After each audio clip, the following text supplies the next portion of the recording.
जय हिंद दोस्तों। 80 शब्द प्रति मिनट डिक्टेशन स्टार्ट।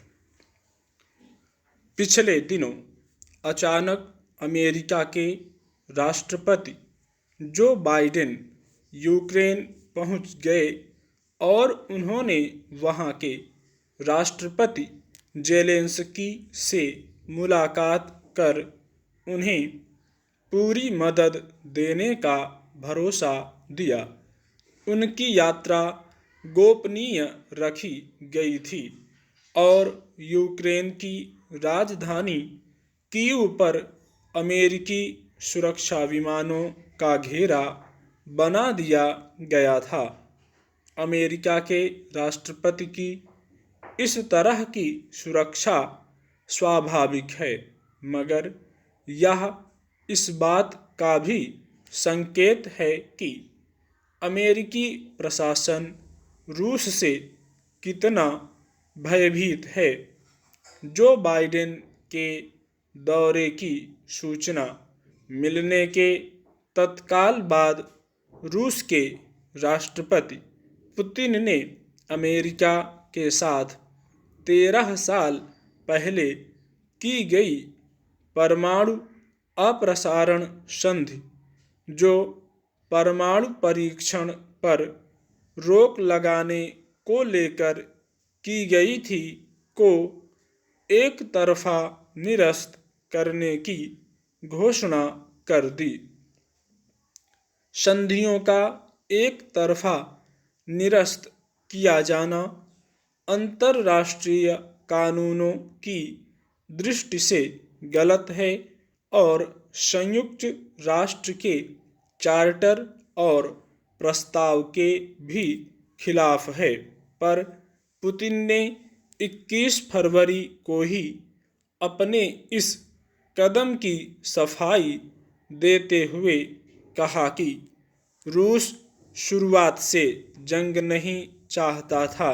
मॉस्को ने तमाम कूटनीतिक प्रयास किए और नाटो के साथ शांति वार्ता का प्रस्ताव दिया, लेकिन नाटो और अमेरिका ने इन्हें मंजूर नहीं होने दिया।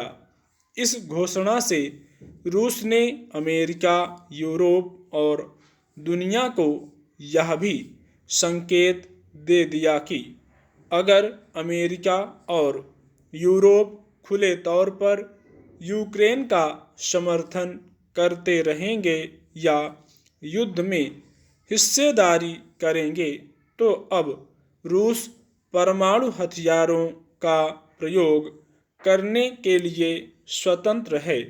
इसे लेकर स्वाभाविक ही दुनिया भर में चिंता पैदा हो गई है। किसी भी स्थिति में परमाणु हथियारों का इस्तेमाल पूरी मानवता के लिए विनाशकारी साबित होगा। यह आश्चर्य की बात है कि रूस की इस घोषणा के बाद संयुक्त राष्ट्र ने युद्ध रोकने का कोई स्पष्ट निर्देश नहीं दिया। इतना अवश्य हुआ कि संयुक्त राष्ट्र में रूस की सेनाओं की यूक्रेन से वापसी का प्रस्ताव रखा गया।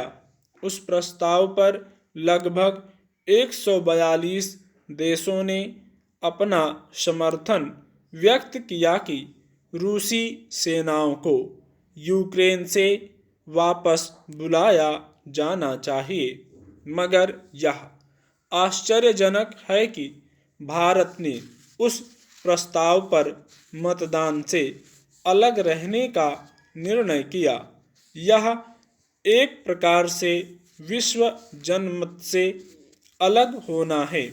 इसकी प्रतिक्रिया विश्व में सरकारी स्तर पर कितनी हुई, इसका आकलन करना अभी कठिन है, क्योंकि ऐसे फैसले सरकारें अमूमन अपने हितों को ध्यान में रखकर लिया करती हैं। पर विश्व जनमत में अवश्य इसकी प्रतिक्रिया भारत के खिलाफ हुई है। अब दुनिया का आम इंसान युद्ध नहीं चाहता और अपनी आज़ादी को कायम रखना चाहता है। स्टॉप।